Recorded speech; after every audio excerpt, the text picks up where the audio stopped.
Hi, I'm Mike from Bokeh Film Studios, and today I want to talk to you about the brand new Mavic Air.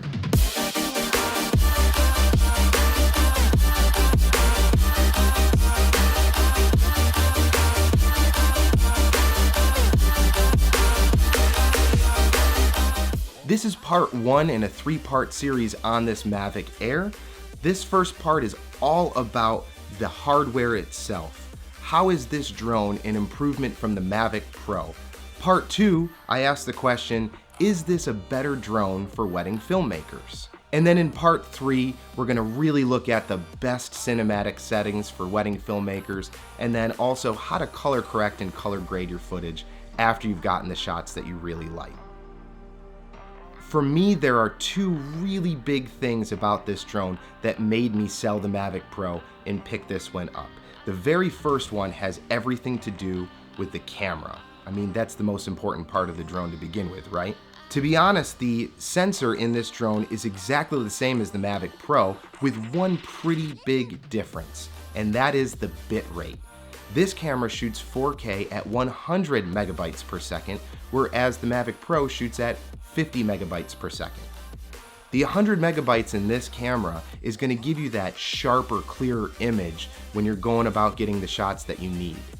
To me, that's a pretty big improvement over the Mavic Pro. The second thing that you'll notice is that the gimbal itself is really better designed. It's well protected. It's almost internal inside the casing of this Mavic Pro for your protection. A couple of the other things that you'll notice is just how small this drone is. You can honestly store this in your pocket if you needed it, if you had a sweatshirt or something like that. But its portability makes this drone fantastic for run and gun shooting. I also have to mention that it's got fixed propellers. Gone are the days of the ones that fold. I don't know if that's an improvement or not, but it is what it is. And there are a couple other things about the design that I actually really like that I think are big improvements over the Mavic Pro. If you'll notice, there's camera sensors up front and also in the rear. And what that's going to do is it's going to better help protect your drone from crashing into a tree or a building or something like that. It's even got these little landing feet that just help support the Mavic on takeoff and landing. And the battery even has a slightly different placement that attaches and detaches from the bottom. Another thing that I think is a pretty big improvement is everything to do with the memory of the drone. For starters, I actually really like that the SD card slot is back here. It's a little bit more convenient to get to than the Mavic Pro. The second thing is, the first time I shot with this, I noticed that after maybe 10 minutes, I ran out of memory. I thought to myself, how in the world could this be? And that's when I realized that I wasn't even using the SD card, I was using the 8 gigabytes of internal storage that this drone has. And DJI made a really great platform where you can switch between the internal storage and the external storage, which honestly really helps those of you that are run and gun filmmakers that are just trying to get the shots, not run out of battery, and not run out of memory. Another great feature regarding the hardware of this drone is absolutely in its controller. I love that you're able to take the joysticks off. Just having something this size with something sticking out here and there, it's almost impossible to store. Well, DJI fixed that, and they actually included the knobs right in the controller. You easily screw them in, and there you go. Gone are the days of these joysticks getting stuck in whatever it is that you're trying to carry this in. This is just one more thoughtful feature I think that DJI put into this model with us in mind, those of us that just cram as much crap as we can in a backpack when we run around everywhere shooting small videos. The other thing that you'll notice is there's no more screen on this. To be honest, I don't feel like there's that much lost.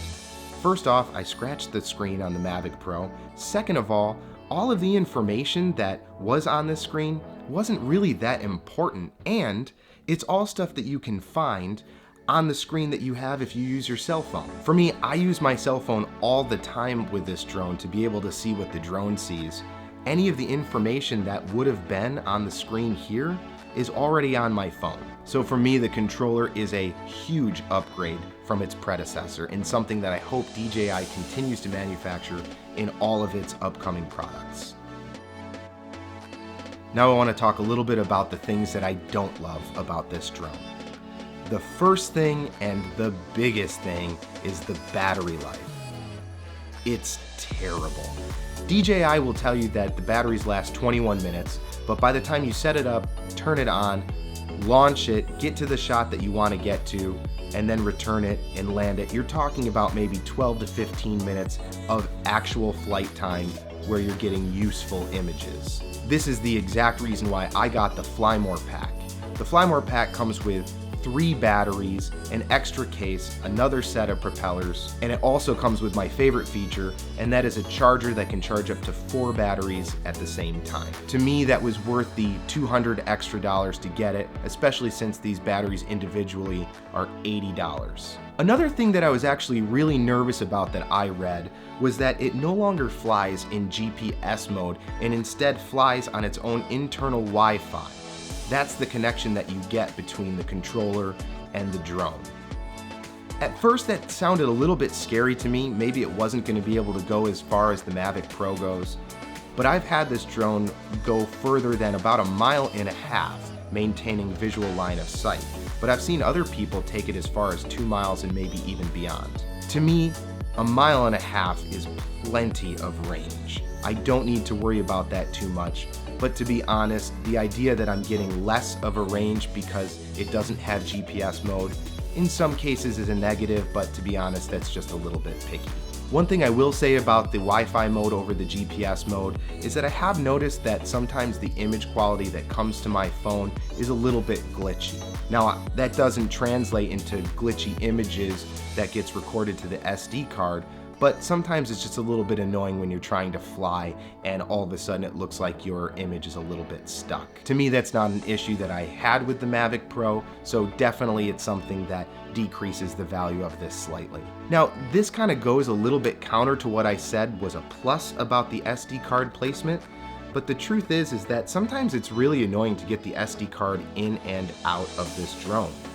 That sounds a little bit nitpicky, but we're talking about hardware, and that was one thing that I thought was a little bit of a negative. The other thing that I was kind of shocked to learn is that this camera does not shoot in a log profile.